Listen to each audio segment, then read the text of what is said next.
You could say that 2020 was the year of electric vehicles, and so far 2021 has been turning out to be the year of space exploration. Hello, everybody. My name is Caden. I'm going to be talking to you guys today about a very exciting company that just announced they're going public through a Spac with Vacq Acquisition Corp. This is a company that's often referred to as the little brother of SpaceX, so it's got a lot of hype behind it. But we're going to walk through what they've done so far, and we're going to cut through the hype and figure out if this is a company you guys should be investing in. So today I'm going to be running through the investor presentation that they just put out to announce that they were going public. We're going to be running through all the information that they gave us through this, and I'm going to tell you guys what I'm doing.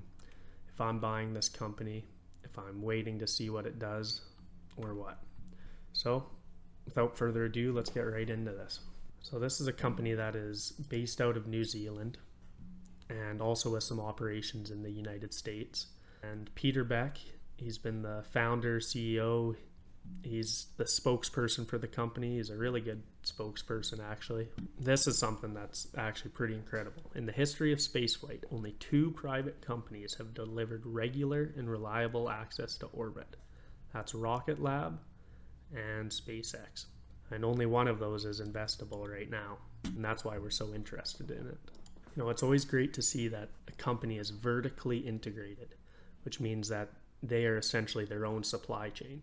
And that's something that Peter Vacq, the CEO, stressed upon when saying how important it was that he was vertically integrated, was that can be very unreliable supply chains in aeronautics. They don't have to rely on anybody else to build their rockets, build their engines, build their satellites. They do all this themselves. So you're not just valuing a satellite company or a rocket company. You have to put all these together to reach the valuation for this company. This is in just 6 years. Let's see what they've accomplished. 18 launches to space, 97 satellites deployed to orbit, and they have some pretty exciting plans for the future as well. So the space market is huge and it's expanding rapidly. Right now they forecast their total addressable market to be upwards of $350 billion, and they expect that to grow to upwards of $1.4 trillion by 2030. And really, if you think about it, 10 years, that's really just the beginning of this company's life stage. It's really what they're going to be doing in the 2040s, the 2050s that we're super excited about. Space exploration isn't going to be decreasing. It's going to become more and more important. So Rocket Labs kind of differentiates themselves from SpaceX in that they focus more on small satellite constellations and smaller rocket launches, whereas SpaceX, they've focused more on large satellites and they have their crewed missions. They are forecasting that small satellite constellations will account for around 83% of all satellites launched by 2028. You know, this is in part to do with the advances that have gone on with satellite technology.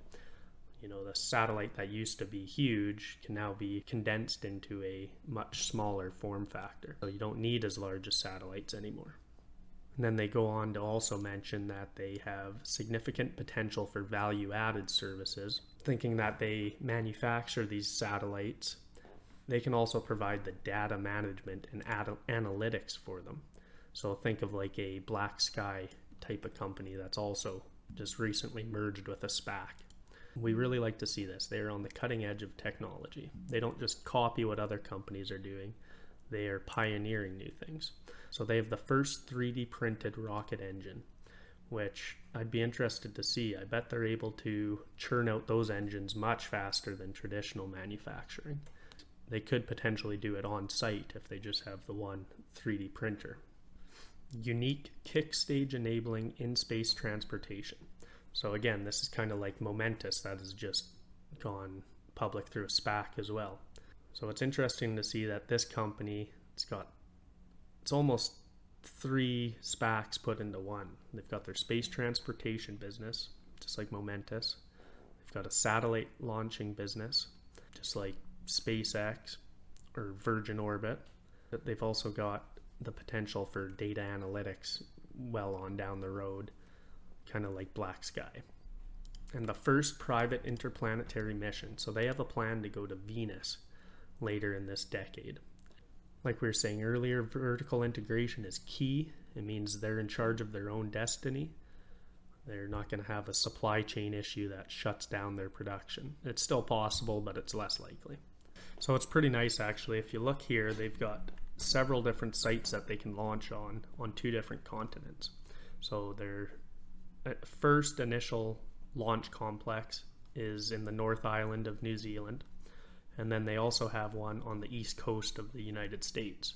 It's kind of nice that they're a New Zealand company. Even though they're a private company, being the only New Zealand private space company, the New Zealand government does have incentives to keep them operational, keep them doing well. So you could see them getting the vast majority of New Zealand's business down the road as well. So let's have a little look at their timeline here. So they first raised their money in 2014 and built that site in New Zealand. By 2018, they were able to launch their first flight to orbit. So that was just from 4 years, from venture capital raised to orbit. That's pretty impressive. They built a factory to support 1 rocket per week production. That's a lot of production. Then they got their US site built, probably in 2019, successfully reused a rocket, 2019, became the 4th most frequent launcher in the world in 2019 and 2020, and they are planning monthly launches into orbit in 2021. And so with that increased production that they have of 1 rocket per week, they're able to bring down the costs for these small satellite launchers, and they're really able to open up orbit to a market that really wasn't able to reach it before just due to costs. As their costs come down, the total addressable market will increase as it becomes more attainable to smaller companies. They've deployed 97 satellites to orbit. They have 180 3D printed engines that have gone to space. They're pretty much de-risked in the sense that we know their technology works, and it has been working for the past couple years. So they have the 2nd most frequently launched rocket in the United States. First one, of course, being SpaceX. They're the 4th most frequent launcher globally. And that's pretty crazy when you look at these. These are just private companies, and they're launching more than entire nations. First launcher, China, Russia, SpaceX, Rocket Lab, Europe, and then Japan. So we can just see that the space race is starting. China is not slowing down their launches. Russia is not slowing down their launches. And the United States is relying on private companies to do the part that they used to do back in the Cold War era. They've got plenty of government contracts here. They're actually partnering with Black Sky, who we were talking about earlier. So they say here that they're about 90% vertically integrated. They focus on automation and robotics in their manufacturing, similar to Tesla. And the key to their launch frequency is reusability. So if you're able to reuse a rocket instead of having to completely build a new one, you're able to save on costs, and you're able to open space up to more people. They're saying that there's currently no commercial medium lift class launch vehicle to meet the demand of the small satellite constellations. So right now they are the leader in the small rockets, and SpaceX is the leader in the large rockets. And right now they just announced that they're developing a new rocket called Neutron that's supposed to slot in and fill that void between the small lift and the large lift. They're really trying to focus on that small satellite constellation market. They're planning for the first launch of the Neutron rocket to occur in 2024. It's going to cost around $200 million to develop it. So that's probably what a large portion of these Spac proceeds will go towards, is the development of that Neutron rocket. But, On the bright side, most of it is de-risked in the sense that they're probably just using a lot of the same technology that they used in the Electron rocket, and they've proven that one to work effectively. So it's going to take some challenges to scale it up to a larger one, but they should have a pretty good chance of doing that successfully. I think you almost want to look at this as two different branches, as the rocket company, Rocket Labs, and then also as their satellite company. And I think that's what they're trying to stress here as well. So they really stress how important the satellites are going to be. Satellites as a service, from small satellite constellations to deep space satellites and interplanetary missions. So satellites as a service, continuing on that, saying customers no longer have to build their own satellite. They can buy a launch, a satellite, ground services, on-orbit management, and data analytics, all in a turnkey package. They can just go to Rocket Labs and they essentially have everything they need. They don't need to go to several different companies to plan their mission. Okay, so here they talk about their interplanetary missions. So they're going to be the first private mission to the moon, and they are launching that this year.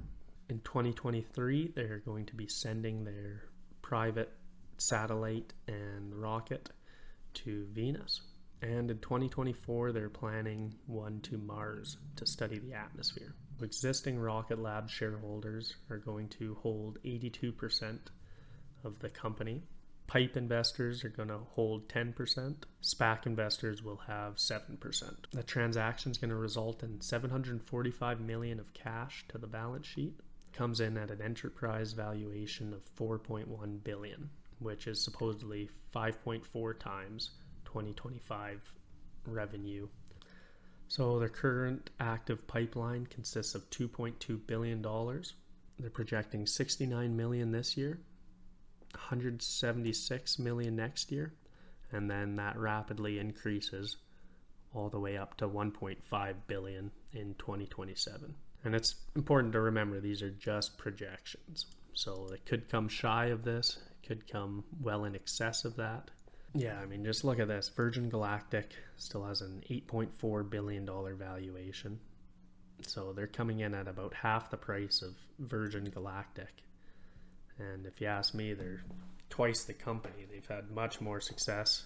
They can actually send a rocket into space repeatedly. So I would be much more confident putting my money in with these guys than I would with Virgin Galactic right now. So let's have a look at what they're doing right now in the market. Okay, so right now they're up to $14.20. They're up 38%. That brings the valuation around $5.5 billion. Honestly, I think it's still a really great company to be buying even at this price. So I bought some earlier this morning at around, I think, $13. And I'm just going to hold off for now. I don't like to invest all of my money in one shot. Give it a few days and maybe put some more money into it. But this is not financial advice. You got to look at the company yourself and decide what you want to do with it. So you can see that the entire market is up like crazy right now. So you might want to wait for a day where the entire market is negative, and I'm sure this Vector Acquisition Corp will have a negative day as well coming up. Or you might want to just put a little money in right now so that you're in there. Get your toes wet now. Really, it's up to you guys. Anyways, I want to thank you for watching this video. This was a really interesting company to go over. I'm really looking forward to seeing what they do over the next 10 years. And this is one that you just buy and hold, I think.